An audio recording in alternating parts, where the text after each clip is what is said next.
আমার সরষের তেল গরম হয়ে গেছে, আলুটা ভেজে নিচ্ছি। আজকে করবো মটর ডাল, কিন্তু হবে আলু দিয়ে। আমার মা করতো খেসারি কড়াই দিয়ে, গ্রামে তো ডাল পিষে, তারপর আমি মটর ডাল পিষে নিয়েছি।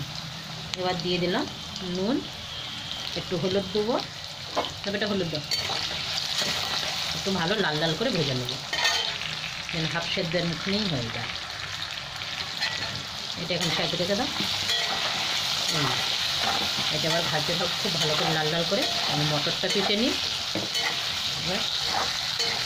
এখানে আমার আলুগুলো পুরো ভাজা হয়ে গেছে। এবার আমি এর মধ্যেই মটরগুলোও ভেজে নেবো। আলুটা তুলে নিচ্ছি আমি। মটর বাটাটা দিয়ে দাও। এখানে মটর বাটাটা আমি দিয়ে দিলাম তেলের মধ্যে, তাহলে কাঁচা গন্ধটা চলে যাবে। এক বাটি মটর ভেজে নিয়েছি। এবার এটাকে কাঁচা গন্ধ 1-2 মিনিট ভালো করে ভেজে নেবো। এই যে নুন আছে, হলুদ আছে তেলটার মধ্যে, এই জন্য আর কিছু দেবো নি এর মধ্যে। একটু ভালো করে ভেজে নিই। এবার আমার মটরটা ভাজা হয়ে গেছে, একদম কাঁচা গন্ধ চলে গেছে, খুব সুন্দর একটা সেন্ট আসছে মটর ভাজা। এবার আমি এটাকে উঠিয়ে নেবো, কড়া খালি করে নিই। এবার আমি কড়াইতে তেল দিয়েছি, সরষের তেল, তেলটা গরম হয়ে গেছে। এবার আমি ফোড়ন দিয়ে দিলাম। এটা দিয়ে দিলাম মৌরি একটুখানি, এটা কালো সর্ষে, এখানে একটু গোটা জিরে, শুকনো লঙ্কা, 3 টুকরো তেজপাতা আর একটু হিং দিয়ে দিলাম। এই মশলাটা খুব ভালো করে ভেজে নেবো একটু।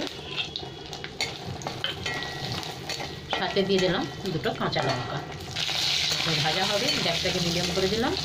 একটু নুন দিলাম, কাঁচা লঙ্কাগুলো খুব ছিটকাবে না হলে, হালকা একটু নুন দিলাম। এবার দেবো আমি আদা বাটা,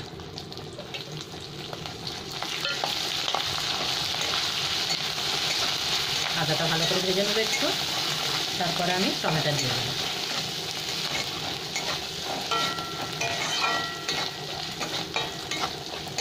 এবার টমেটোগুলো আমি দিয়ে দিলাম। দেশি টমেটো এখানে সব 4 টুকরো করে কেটে রেখেছি। টমেটোটা একটু গলে যাবে, তারপরে আমি বাকি মশলাগুলো দেবো। একটু ভাজা হোক।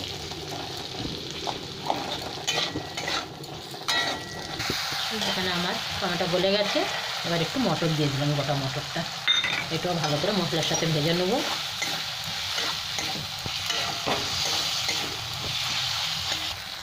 এবার আমি শুকনো মশলাগুলো দিয়ে দিচ্ছি। একটু হলুদ দিয়ে দিলাম একটু, এবার দিলাম ধনে পাউডার 1 চামচ, এটা 1.5 চামচ দিয়ে দিলাম। কাশ্মীরি লঙ্কার গুঁড়ো এটা 1 চামচ, 1.5 চামচ এখানেও দিলাম। একটু নুন দিয়ে দিলাম।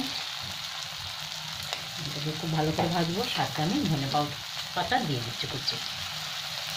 খুব ভালো করে এটা ভাজতে হবে আমাকে।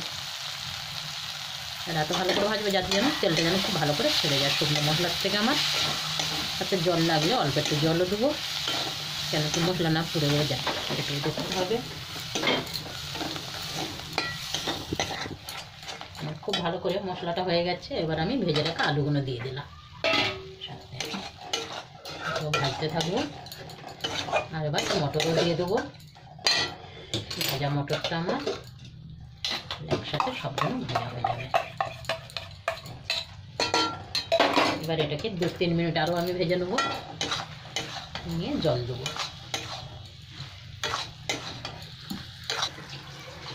এবার আমি জল দিয়ে দিচ্ছি।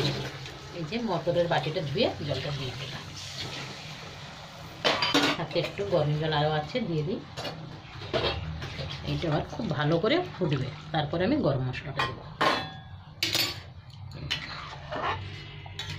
আর জল লাগবে না, এই হয়ে যাবে। আলু আমার সেদ্ধ হয়ে গেছিলো আগেই ভাজতে ভাজতে। মটরও ভালো সেদ্ধ হয়ে গেছে, ভাজবার সময় সব কিছু হয়ে গেছিলো। খালি ফুটে উঠলেই হয়ে যাবে, আর ফুটে গেলেই ঝোলটা ঘনও হয়ে যাবে। মটর ডাল আজকের আমার। এখানে এবার আমি গরম মশলাটা দিয়ে দিলাম। ডালটা আমার হয়ে গেছে। এবার আমি ঢাকা দেবো গরম মশলাটা দিয়ে। খুব চটপটা হয়েছে ডালটা, একটু দুপুরে ভাতের সাথে তো খুব ভালো হয় খেতে। আলুটা একদমই সেদ্ধ হয়ে গেছে। যেটুকু বাকি ছিল মা বলে গেছে, মটর হয়ে গেছে। এবার গ্যাসটা দিয়ে আর 2-3 মিনিট হয়ে গেলেই গ্যাসটা বন্ধ করে দেবো। এখানে ডালটা আমার হয়ে গেছে 2-3 মিনিট, এটা বন্ধ করে দিলাম গ্যাসটা আমি।